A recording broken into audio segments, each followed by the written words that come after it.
Hey guys, this is Hrithik and welcome back to my channel. So guys, आज की video का topic आपने title से पढ़ लिया होगा कि क्या होने वाला है।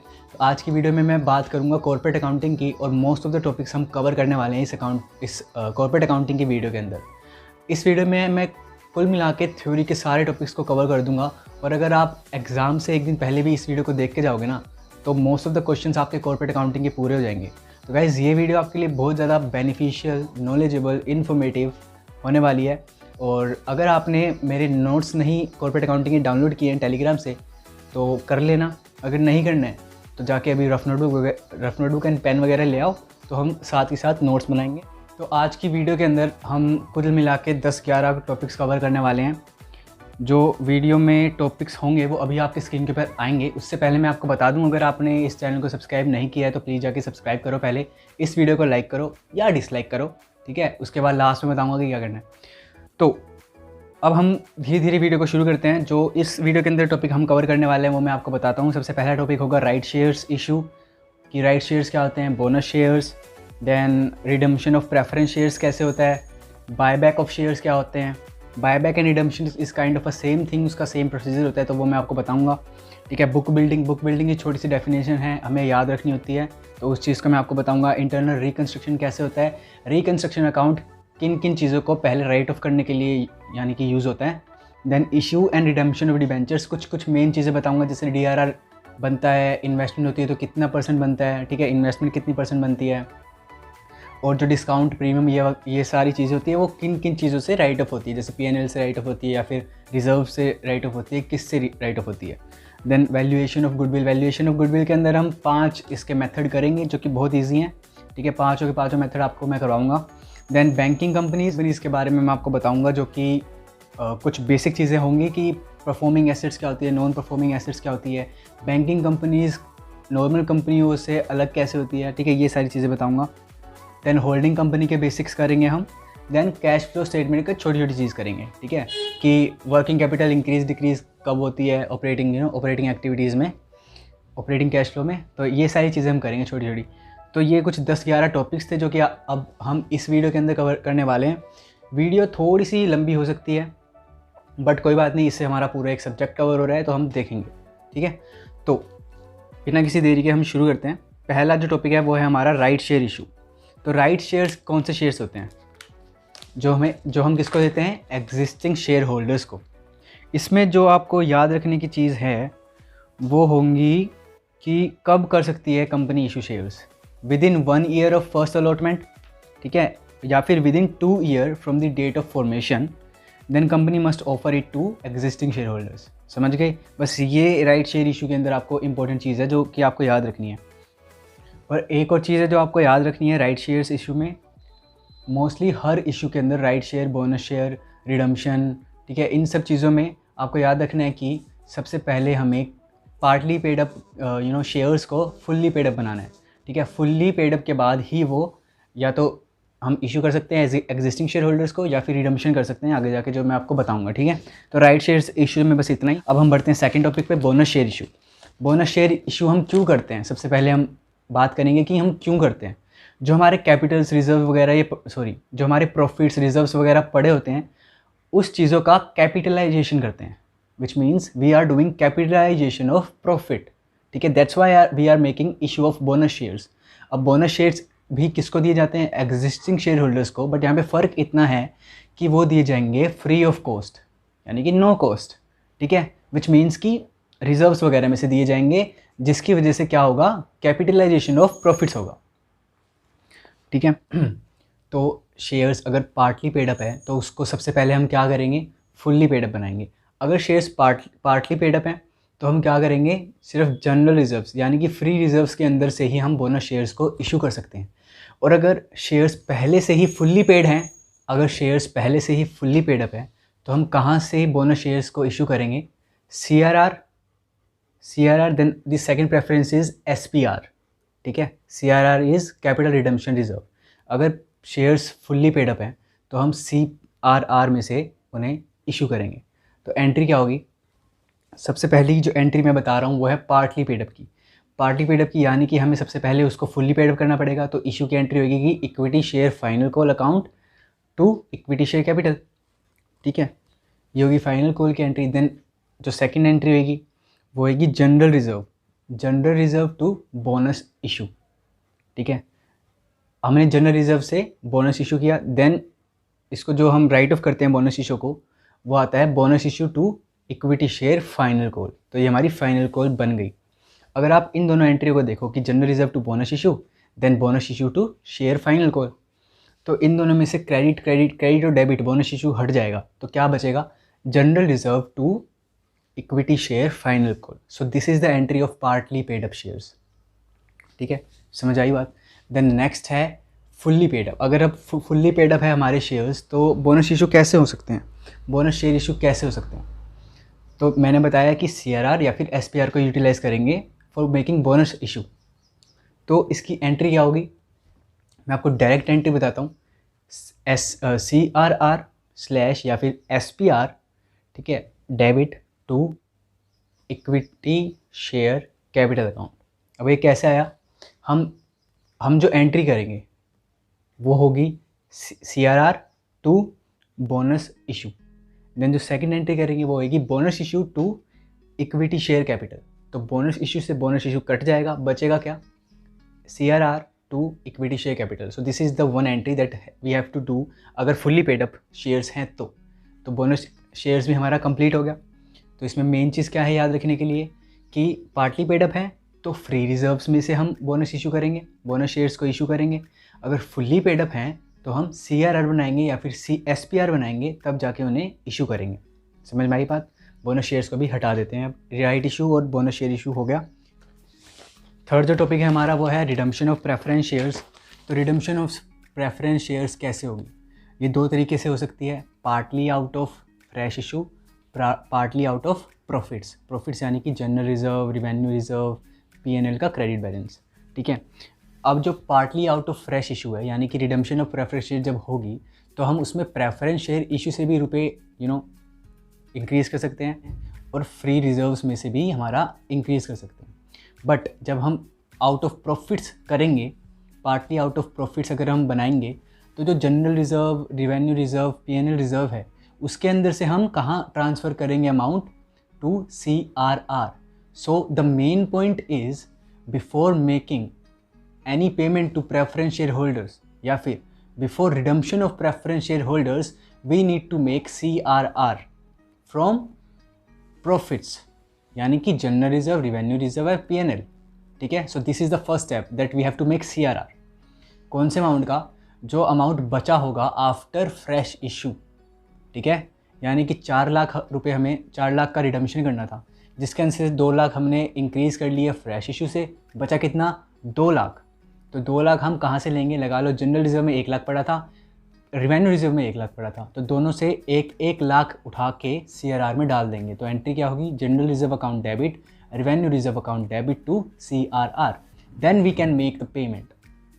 ऑलराइट, ये हमने समझ लिया। अब अगर हम रिडम्पशन करेंगे प्रीमियम से तो हमें कहाँ से वो राइट ऑफ करना पड़ेगा उस प्रीमियम को, वो हमें प्रेफरेंस देनी पड़ेगी फर्स्ट सिक्योरिटीज़ प्रीमियम रिज़र्व को और कैपिटल रिज़र्व को। ठीक है, SPR या फिर कैपिटल रिज़र्व, इन दोनों में से किसी को प्रेफरेंस देनी पड़ेगी। सबसे पहली प्रेफरेंस है SPR। तो एंट्री क्या होगी, SPR स्लैश या फिर CR capital reserve debit to premium on redemption. तो ये राइट ऑफ हो जाएगा हमारा प्रीमियम ऑन रिडम्पशन। ठीक है, सो बस यही था रिडम्पशन ऑफ प्रेफरेंस शेयर्स के अंदर जो हमें याद रखना है। मेन चीज़ है कि CRR, और CRR हम क्यों बनाते हैं, to make capital structure intact. इसका क्या मतलब है कि कैपिटल स्ट्रक्चर में कोई चेंज ना आए। ठीक है, देन नेक्स्ट टॉपिक है हमारा buyback of shares. Buyback of shares का मतलब क्या है कि purchasing of own shares.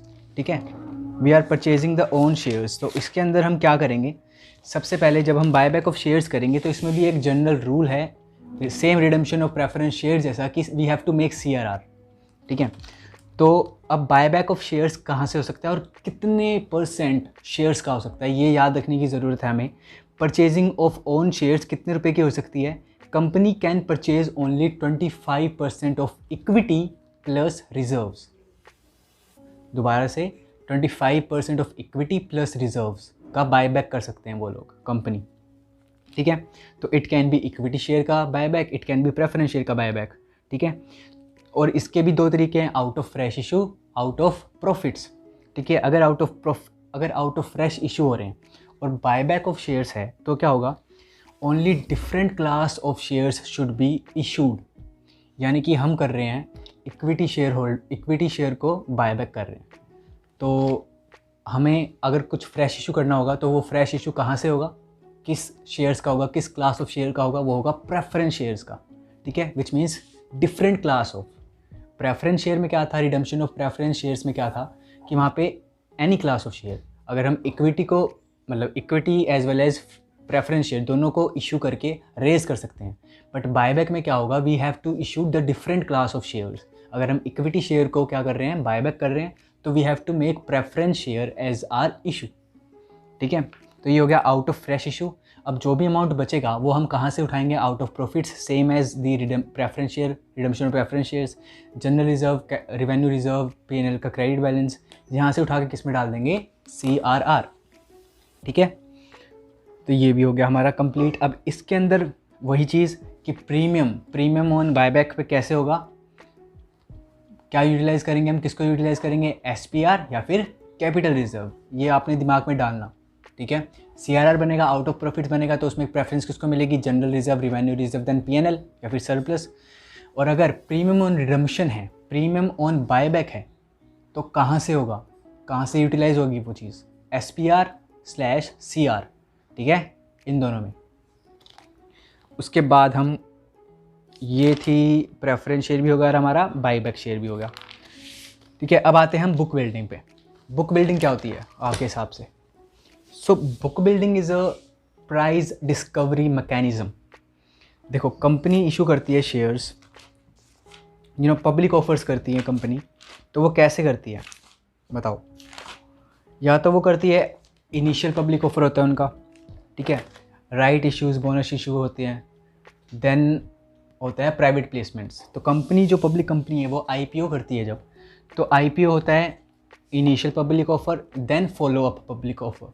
Initial public offer के बाद जो ऑफर होता है वो फॉलो अप ऑफर कहलाता है, ठीक है, पब्लिक ऑफर कहलाता है। तो IPO के अंदर बुक बिल्डिंग मेथड इस्तेमाल किया जाता है। इसका मतलब होता है price discovery mechanism. We are discovering the price, the quantity is fixed, quantity is known to the outsiders, ठीक है। हम वो लोग बिड करेंगे तब हमें पता चलेगा कि क्या हमें प्राइस फिक्स करना है। सो मेन चीज़ बुक बिल्डिंग की क्या है, it is a price discovery mechanism. ये हमें याद रखना है बस, और कुछ नहीं रखना। तो हमारा हो गया right share issue, bonus shares, redemption of preference shares, buyback of shares, then book building. अब आ जाते हैं हम इंटरनल रिकन्स्ट्रक्शन पे। अब इंटरनल रिकन्स्ट्रक्शन का मतलब क्या है, मुझे बताओ। देखो, इंटरनल रिकन्स्ट्रक्शन का मतलब है कि नाम से पता चल रहा है ना, इंटरनली रिकन्स्ट्रक्शन करना, without dissolving the company, without dissolving the firm, we are making internally reconstruction, we are reorganising the capital structure of the company without dissolving it और without making a new company, ठीक है। ये होता है internal reconstruction. इसके अंदर क्या चीज़ important है, देखो ये क्यों इंपॉर्टेंट होता है, ये एक true and fair value of equity assets, ठीक है, इन सारी चीज़ों का फेयर वैल्यू देने के लिए इंटरनल रिकन्स्ट्रक्शन करते हैं हम, ठीक है। एसेट्स की fair value, non payment of liabilities जो हैं, ठीक है, because of shortage of cash, वो जो हो रही हैं उसको हम हटाते हैं जल्दी से जल्दी, ठीक है, कि कितना लाइक जो क्लेम जो कर रहे हैं क्रेडिटर्स वगैरह हैं, वो लोग भी हम पे दया खाकर कम कर देते हैं कुछ रुपए, ठीक है, अपना अमाउंट क्लेम को कम कर देते हैं, ठीक है। तो ये सारी चीज़ें थी। इसमें इक्विटी का अमाउंट भी हम लेके चढ़ते हैं कि इक्विटी कम हो रही है, तो इक्विटी को भी हम इंटरनल रिकन्स्ट्रक्शन के अंदर इक्विटी को भी हम एक ट्रू एंड फेयर वैल्यू में दिखाते हैं, ठीक है। और in most of the cases वो कम ही हो जाती है, ठीक है। तो इसके जो इसेंशियल फीचर है, अब ध्यान रखना कि हम इसका प्रोसीजर क्या होता है।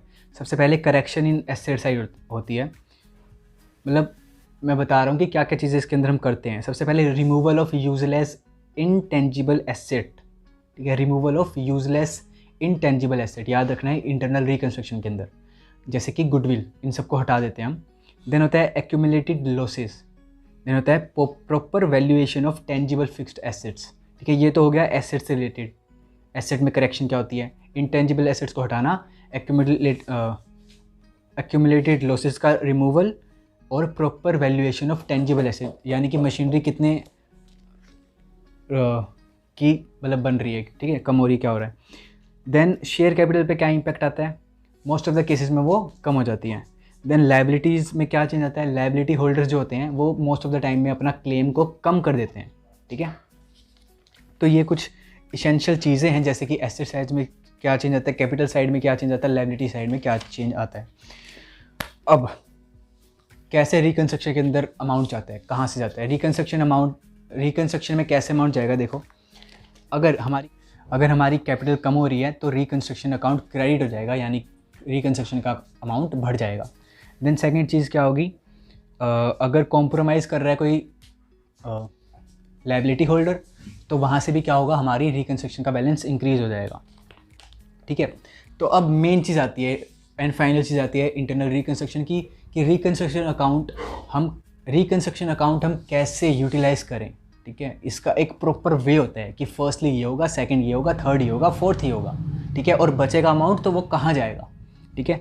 तो सबसे पहली चीज़ रिकंस्ट्रक्शन अकाउंट से हम सबसे पहली चीज़ जो करते हैं वो करते हैं राइट ऑफ कैपिटल लॉस।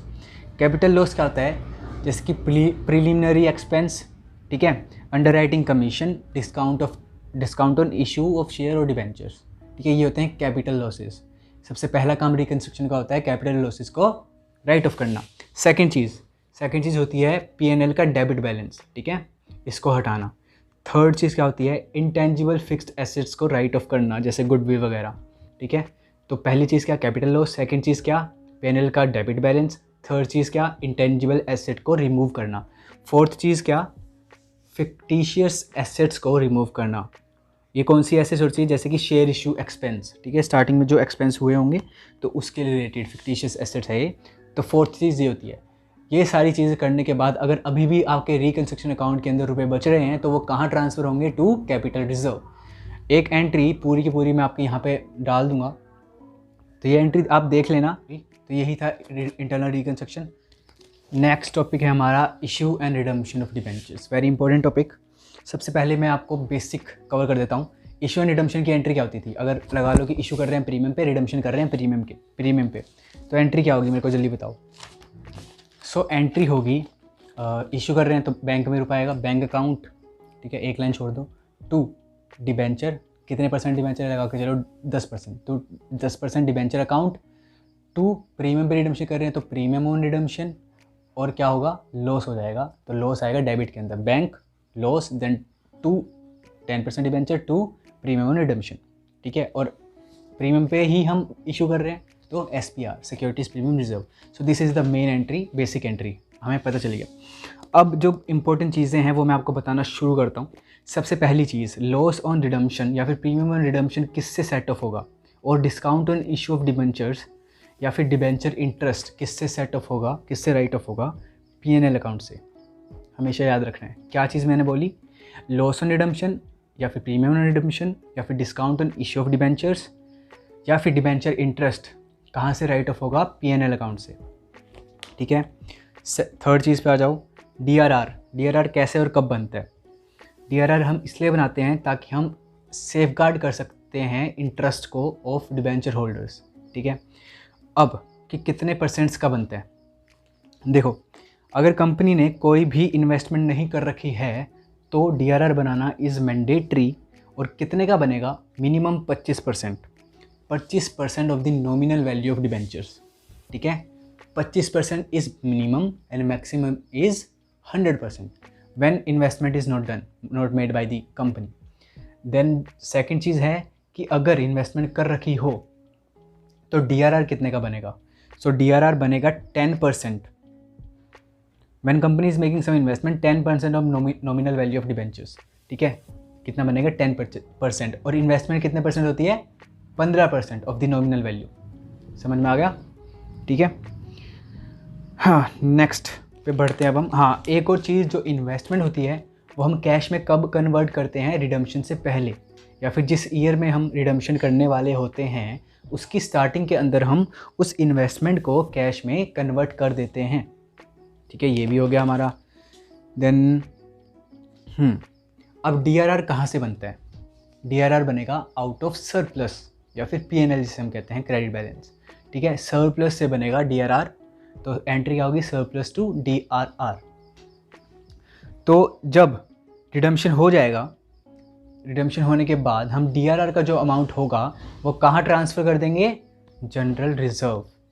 याद रखनी है बात, सरप्लस से बना DRR, कहाँ ट्रांसफ़र हुआ बाद में रिडम्पशन के बाद? जनरल रिज़र्व के अंदर। ठीक है, ये भी हमारा कंप्लीट हो गया। Before the date of redemption write off, हाँ, तो बिफोर रिडम्पशन हमें क्या करना होता है? डिबेंचर इंटरेस्ट या फिर डिस्काउंट ऑन इशू ऑफ या फिर लॉस ऑन रिडम्पशन, ये हमें राइट ऑफ करने पड़ते हैं, जो अभी मैंने स्टार्टिंग में बताया। किससे? PNL अकाउंट से। सिंकिंग फंड पे आ जाओ। अब देखो, सिंकिंग फंड बनता है out of profits, that is surplus या फिर PNL अकाउंट का क्रेडिट बैलेंस। ठीक है, then make sinking fund investment. Sinking fund बन जाती है, उसके बाद सिंकिंग फंड इन्वेस्टमेंट होती है, और एंट्री क्या होती है? Sinking fund investment to bank. We are making the investment ना, सो बैंक से पैसा जा रहा है। ठीक है, सिंकिंग फंड इन्वेस्टमेंट बनती है। उसके बाद जो लास्ट स्टेप होता है वो होता है the transfer the amount of sinking fund into general reserve. ठीक है, लास्ट में क्या होगा? जो सिंकिंग फंड इन्वेस्टमेंट है उसे हमने कैश में कन्वर्ट करना है। ठीक है, तो क्या करेंगे? सिंकिंग फंड इन्वेस्टमेंट का अमाउंट हम सिंकिंग फंड के अंदर डालेंगे। सबसे पहले ये ध्यान रखना है, पिछली बार भी क्वेश्चन आया था कि सबसे पहले वो सिंकिंग फंड में जाएगा, देन वो कहाँ जाएगा? सिंकिंग फंड का और जो प्रॉफिट्स है वो कहाँ जाएंगे? General reserve. ये हमें डिबेंचर वाले चैप्टर के अंदर याद रखना है। जनरल रिजर्व में जाएगा सिंकिंग फंड लास्ट में। ठीक है, ये भी होगा, ये भी इजी था। अब जो लास्ट है इसके अंदर वो हम कैसे होता है, रिडम्पशन कैसे होता है? परचेज इन ओपन मार्केट, यानी कि own debenture to bank account करते थे जैसे हम। ठीक है, परचेजिंग आवर ओन शेयर्स। ठीक है, तो जो प्रॉफिट होता है हमें इस पर लगा लो कि 96 रुपये के हमने ओन डिबेंचर को परचेज़ किया, जो कि थे 100 के। तो 4 रुपये का जो प्रॉफिट होगा वो कहाँ से और किस में जाएगा? वो जाएगा कैपिटल रिजर्व के अंदर। ठीक है, ये भी चीज़ हमें याद रखनी है। ये जो मैं चीज़ें बता रहा हूँ वीडियो को पीछे करके देख लेना कि कहाँ जाएगा, जनरल रिजर्व में क्या चीज़ जाएगी, कैपिटल रिजर्व में क्या चीज़ जाएगी, क्योंकि क्वेश्चन ऐसे ही आता है, क्वेश्चन आपको प्रैक्टिकल नहीं आएगा। ठीक है, कंसेप्चुअल बेस्ड आएगा। ठीक है, CRR हम क्यों बनाया है, SPR हमने क्यों बनाए हैं, ये सारी चीज़ें क्यों यूटिलाइज होती है। ठीक है, हमारा issue and redemption of debentures भी हो गए। अब हम बढ़ते हैं नेक्स्ट टॉपिक पे, जो कि है valuation of goodwill. Valuation of goodwill में हमारे 5 मेथड हैं टू वैल्यू द गुडविल। सबसे पहला मेथड है average method, average profits method. ठीक है, तो इसके अंदर 2 चीज़ें हैं, simple average and weighted average. इसको मैं जल्दी से समझा देता हूँ, आपको वैसे तो आता ही होगा, जल्दी से क्विकली समझा देता हूँ। सबसे पहले सिंपल एवरेज कैसे निकलता है? टोटल प्रॉफिट्स ईयर के, लगा लो 4 ईयर्स के थे, तो 4 ईयर्स के total profits divided by the number of years, यानी कि 4। तो जो निकलेगा वो क्या होगा? एवरेज प्रॉफिट होगा, उसको हम मल्टीप्लाई कर देंगे नंबर्स ऑफ ईयर्स परचेज, तो गुडविल हमारी निकल जाएगी। देन वेटेड एवरेज प्रॉफिट में हम क्या करते हैं? नंबर ऑफ ईयर्स के प्रॉफिट्स, 4 ईयर्स के प्रॉफिट्स यहाँ पे, ठीक है, इनटू में वेट्स दे देंगे इनको नंबर वाइज, लाइक 1, 2, 3 एंड 4। इन वेट्स का टोटल कर लेंगे। इसके बाद प्रॉफिट्स को एंड वेट्स को मल्टीप्लाई करके जो प्रोडक्ट्स आएगा उनका टोटल कर लेंगे। प्रोडक्ट के टोटल से divided by the number of weights, the total of weights, तो हमारा निकल जाएगा वेटेड एवरेज, और उसको मल्टीप्लाई कर देंगे किससे? Goodwill, number of years purchase से, तो हमारी गुडविल निकल जाएगी।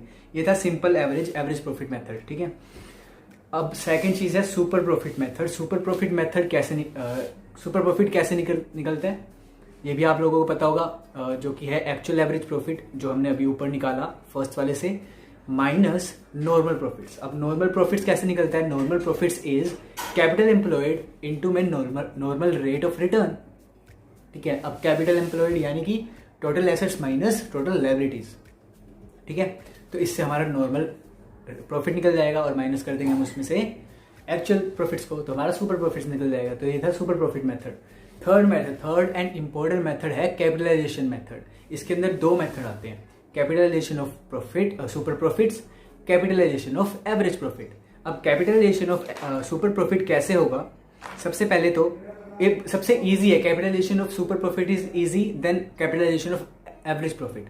सुपर प्रॉफिट में क्या होगा कि सुपर प्रॉफिट इनटू 100 अपॉन में नॉर्मल रेट ऑफ रिटर्न, ये निकल जाएगा कैपिटलाइजेशन ऑफ सुपर प्रॉफिट्स। इसको हटा दो। देन सेकेंड चीज है कैपिटलाइजेशन ऑफ एवरेज प्रॉफिट। ये कैसे निकलेगा? पहले तो एवरेज प्रॉफिट इनटू में 100 अपॉन में नॉर्मल रेट ऑफ रिटर्न, ये क्या निकल जाएगा? Capitalization value of average profit.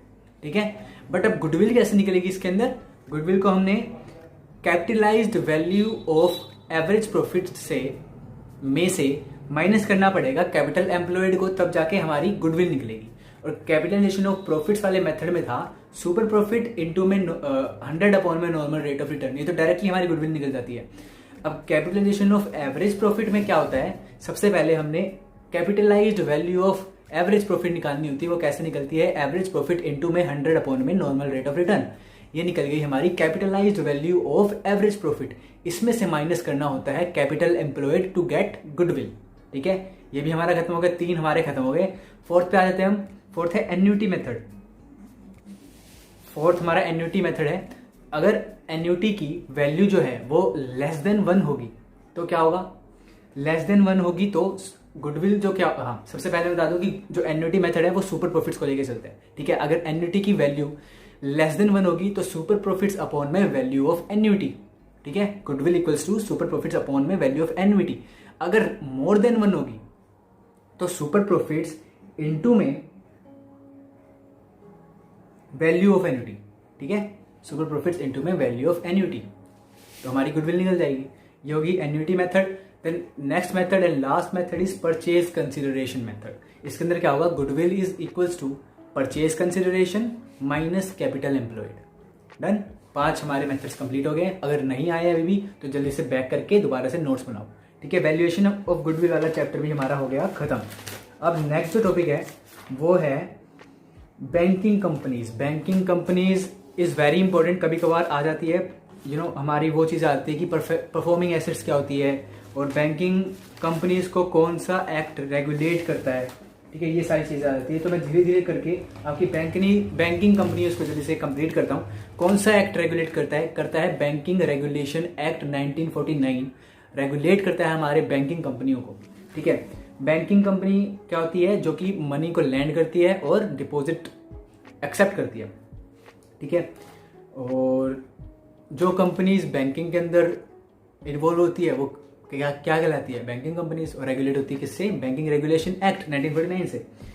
अब जो इसमें डिफरेंस है, देखो डिफरेंस मैं बता दूं कि नॉर्मल कंपनीज में और बैंकिंग कंपनी में डिफरेंस क्या है, मैं ये बता देता हूँ आपको। सबसे पहले जो एक्ट है, एक्ट मैंने आपको बता दिया। बैंकिंग कंपनीज तो बैंकिंग रेगुलेशन एक्ट के द्वारा किया जाता है। ठीक है, रेगुलेट। और नॉन बैंकिंग कंपनीज हमारा कंपनीज एक्ट के। ठीक है, अब जो हेड्स ऑफ लाइबिलिटीज है, जैसे हम वो बनाते हैं, जैसे इशू ऑफ शेयर्स टाइप्स में हमने पूरी बैलेंस शीट बनाते थे तो क्या होता था वहां पे? इक्विटी एंड लाइबिलिटीज आते थे। ठीक है, हेड्स ऑफ लाइबिलिटीज में। बट यहाँ पे क्या होता है? यहाँ पे आती है कैपिटल एंड लाइबिलिटी। इक्विटी नहीं आता, यहाँ पे आता है capital and liability banking companies में। ठीक है, ऑर्डर ऑफ एसेट्स क्या होती है? हम क्या करते थे? सबसे पहले नॉन करंट। ठीक है, मतलब सबसे पहले लेस लिक्विड चीजें रखते थे, उसके बाद liquid, like non current then current.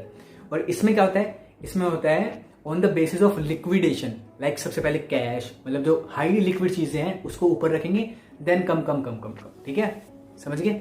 ये भी हो गया। देन नॉन करंट और करंट एसेट में क्या क्लासिफिकेशन है? Assets and liabilities are categorized in non current and current. ये किसमें? नॉन बैंकिंग कंपनीज में। और यहाँ पे होता है नो क्लासिफिकेशन। ठीक है, कोई ऐसी करंट और नॉन करंट चीजें नहीं है, क्लासिफिकेशन नहीं होता नॉन बैंकिंग कंपनीज में। अब नोट्स टू अकाउंट्स किस में बनाए जाते थे? हमारी नॉन बैंकिंग कंपनीज में। और इसमें क्या बनाया जाता है बैंकिंग कंपनीज में? शेड्यूल्स। ठीक है, 4 शेड्यूल्स हैं हमारे साइड से, 14, 15, 16, 13, 14, 15, 16। ठीक है, ये मैं भी आपको बता देता हूँ। यस, 13, 14, 15, 16 शेड्यूल बनाए जाते हैं। ठीक है, नेक्स्ट है नेम ऑफ पीएनएल। अब पीएनएल का नाम क्या होता है? नॉन बैंकिंग कंपनीज में तो स्टेटमेंट ऑफ पीएनएल होता है और बैंकिंग कंपनीज में नॉर्मल पीएनएल होता है, पीएनएल अकाउंट। ठीक है, अब पीएनएल एप्रोप्रिएशन क्या होता है? Any appropriation made by non banking company is shown in reserve and surplus head. ठीक है, रिजर्व एंड सरप्लस हेड में बनता है अगर कोई नॉन बैंकिंग कंपनी हो तो। और जो पीएनएल एप्रोप्रिएशन होता है बैंकिंग कंपनीज में, वो डायरेक्टली शो करते हैं हम पीएनएल अकाउंट के अंदर। ठीक है, डन। ये था basic difference of non banking and banking companies. अब मैं आपको बताता हूँ कि performing and non performing assets क्या होती है। परफॉर्मिंग एसेट्स वो एसेट्स होती है जिन पे रुपया आ रहा है, ठीक है, जैसे कि हमने लैंड किए थे कुछ मनी, उस पर इंटरेस्ट आ रहा है। या फिर देखो those assets which is performing very good at which interest and instalments are received by bank on time. मैं बैंक को तो मेरे को सब टाइम पे मिल रहा है, तो these are my perfectly performing assets, ठीक है। नॉन परफॉर्मिंग एसेट्स नाम से ही पता चल रहा है जो कि अच्छा परफॉर्म नहीं कर रहे हैं, यानी कि इस डेट पे आने थे रुपए मेरे पास बैंक के पास बट नहीं आ रहे हैं, ठीक है, तो वो क्या होगी, नॉन बैंकिंग। अब इनके कुछ कुछ क्राइटेरिया होते हैं कि किस बेसिस पे लें हम। तो जो परफॉर्मिंग एसेट्स को लेते हैं हम एक्रूअल बेसिस पे, एक्रूअल यानी कि जब वो ड्यू हो रही है चीजें, ठीक है, और नॉन परफॉर्मिंग को जब वो एक्चुअली में हम रिसीव कर रहे हैं, ठीक है, तब लेंगे। ये दो चीजें आपको बहुत ज्यादा ध्यान रखनी है। ये भी हो गया हमारा कंप्लीट। तो बैंकिंग कंपनीज में बस इतना ही था, ठीक है, फुल फ्लेज क्वेश्चन तो आता नहीं है, तो बैंकिंग कंपनीज में मैं इतना ही छोड़ देता हूँ, ठीक है। नेक्स्ट पे बढ़ते हैं, अब हम होल्डिंग कंपनीज करते हैं। अब होल्डिंग कंपनी क्या होती है, ध्यान से लिख लेना, a company which holds control on another company और which holds a portion of share capital of another company. वो कितना पोर्शन होगा, more than 50% of another company, ठीक है, शेयर के अंदर, या फिर उसके composition of directors more than 50% of holding company हो, ठीक है, समझ आ गया, ये आप लिख लेना। होल्डिंग कंपनी का बेसिक हमारा क्लियर हो गया। अब देखो जो होल्डिंग कंपनी की बैलेंस शीट होती है और जो सब्सिडरी कंपनी की जो बैलेंस शीट होती है वो कंबाइन करके जब बनती है उसे क्या कहलाते हैं हम, कंसोलिडेटेड बैलेंस शीट, ठीक है, उसे हम क्या कहलाएंगे, कंसोलिडेटेड बैलेंस शीट। अब कुछ कुछ मेन चीजें होती है। जो होल्डिंग कंपनी है ना वो इन्वेस्टमेंट करती है किसके अंदर, सब्सिडरी कंपनी के अंदर, ठीक है, लाइक इन्वेस्टिंग 8 लाख रुपीज, ठीक है, 8 लाख इन्वेस्ट करेगी। तो जो सब्सिडरी कंपनी के अंदर जो 8 लाख रुपए शो होंगे वो कहाँ पे शो होंगे, उसके शेयर कैपिटल के अंदर। मतलब होल्डिंग कंपनी की इन्वेस्टमेंट कहाँ शो होगी, share capital of subsidiary company के अंदर, ठीक है। और जब कंसोलिडेट किया जाएगा इसे तो वो प्लस हो जाएंगी, ठीक है, शेयर कैपिटल हमारी इंक्रीज हो जाएगी, शेयर कैपिटल हमारी इंक्रीज हो जाएगी और इन्वेस्टमेंट हमारी वहां से हट जाएगी। अब एक बेसिक चीज लिखो, investment made bye holding company and share capital of subsidiary company will be set of while making consolidated balance sheet. समझ गए? अब ये लगा के चलो, देखो जब इन्वेस्टमेंट हम कर रहे हैं 9 लाख की for 8 lakh of share capital, तो वो जो 1 लाख की ज्यादा की इन्वेस्टमेंट है वो कहां पे शो होगी, कंसोलिडेटेड बैलेंस शीट के अंदर, एसेट के अंदर एज गुडविल, ठीक है। एंड इसका अपोजिट, अगर इन्वेस्टमेंट हम कर रहे हैं 8 लाख की for 9 lakh of share capital, ठीक है, 9 लाख ऑफ शेयर कैपिटल, तो लाइबिलिटी के अंदर इंक्रीज आएगा और हमें वो कहाँ लिखना पड़ेगा, इन कैपिटल रिजर्व। ये याद रखना है, ठीक है। ये बेसिक चीजें थी जो हम 12th से करते आ रहे हैं, ठीक है। एसेट साइड में गुडविल, लाइबिलिटी साइड में कैपिटल रिजर्व, ठीक है, सेम। देन माइनॉरिटी इंटरेस्ट एक ऐसा पोर्शन है of share capital which is not acquired by holding company, ठीक है, होल्डिंग कंपनी नहीं लेती है, and will not be set off by any investment made by the holding company, ठीक है, ये हो गया। और नेक्स्ट है revenue and surplus of subsidiary company. देखो revenue and surplus of subsidiary company अगर परचेज कर देगी holding company at the time of acquisition, तो वो इन्वेस्टमेंट के अंदर एडजस्ट कर दी जाएगी। और अगर हम फ्यूचर में अर्न करते हैं प्रॉफिट्स को, रिजर्व एंड सरप्लस को, तो वो एडजस्ट कर दिया जाएगा प्रॉफिट एंड रिजर्व्स के अंदर, ठीक है। अगर पहले से ही पड़े हैं, ठीक है, तो वो क्या होगा, वो इन्वेस्टमेंट में एडजस्ट कर दी जाएगी। अगर हम अर्न कर रहे हैं इन फ्यूचर तो वो प्रॉफिट एंड रिजर्व्स में एडजस्ट करेंगे हम। ये हो गया। कॉमन डेट क्या होता है, कॉमन डेट एक दोनों कंपनीज का कॉमन पार्ट है for both the sides, common part, ठीक है, जो हम एलिमिनेट कर सकते हैं, कॉमन चीजों को हटा सकते हैं। अनरियलाइज प्रॉफिट क्या होता है, no profit can not be increase by dealing with the company of same group. यानी कि मतलब जो होल्डिंग कंपनी है वो सब्सिडी कंपनी से प्रॉफिट कमा रही है, ऐसा नहीं हो सकता, वो अनरियलाइज प्रॉफिट होता है, ठीक है। We can not make profit out of same group of companies, you know. तो एडजस्टमेंट उसकी कहाँ होगी, रिजर्व एंड सरप्लस के अंदर। तो होल्डिंग कंपनी में ये बेसिक चीजें थी जो कि मैंने आपको समझाई, जैसे कि कंसोलिडेटेड बैलेंस शीट और इन्वेस्टमेंट अगर ज़्यादा करेंगे तो क्या होगा, कम करेंगे तो क्या होगा, बैक करके देख लेना अगर आपको नहीं पता तो। माइनॉरिटी इंटरेस्ट क्या होता है एंड रिजर्व एंड सरप्लस का क्या ट्रीटमेंट होता है eight the time of acquisition और फ्यूचर अर्न्ड। ठीक है, ये हो गया कॉमन डेट्स दोनों साइडों से, दोनों से वो हो जाता है, कट जाता है। अनरियलाइज प्रॉफिट यानी कि हम कोई प्रॉफिट नहीं अर्न कर सकते हैं by the same group of company से। ठीक है, ये हो गया हमारा होल्डिंग कंपनी। ये बेसिक चीज़ जो मैंने आपको बता दिया, इसका भी फुल क्वेश्चन नहीं आता है। नेक्स्ट एंड लास्ट थिंग है cash flow statement. I think या next thing is cash flow statement. Cash flow statement basic चीज मैं बताता हूँ। It is a statement showing flow of cash, inflow या outflow. Inflow is receipts of cash and outflow is payments. Next है अब difference between cash book and cash flow statement. आपकी screen के ऊपर मैं डाल दूंगा, आपकी स्क्रीन के ऊपर अभी आ रहा होगा, तो आप जल्दी से इसको एक स्क्रीनशॉट ले लो और खुद पढ़ लेना कि क्या होता है। ठीक है, नेक्स्ट पे हम बढ़ते हैं ऑपरेटिंग एक्टिविटीज़। देखो अब ऑपरेटिंग एक्टिविटीज़ में एक चीज़ आती थी, सब कुछ करने के बाद हम माइनस क्या करते थे, ऐड एंड लेस करते थे। ऐड करते थे decrease in current asset, increase in current liability, ये हम क्या करते थे, ऐड। एंड लेस क्या करते थे, increase in current asset and decrease in current liability. ये हमें दो चीज़ें हैं जो याद रखनी है। ठीक है, ये वर्किंग कैपिटल की एडजस्टमेंट है ऑपरेटिंग में। ठीक है, ऑपरेटिंग एक्टिविटीज़ में ये आपको याद रखनी है। नेक्स्ट है इन्वेस्टिंग एक्टिविटीज़ में क्या लिखते हैं हम, all cash flows related from investments in assets. ठीक है, जैसे कि for example purchase of fixed asset, ठीक है, purchase and sale of shares, interest received on investments. तो ये सारी क्या है, इन्वेस्टमेंट एक्टिविटीज है हमारी। Next is financing activity. It is related to debt या फिर शेयर कैपिटल।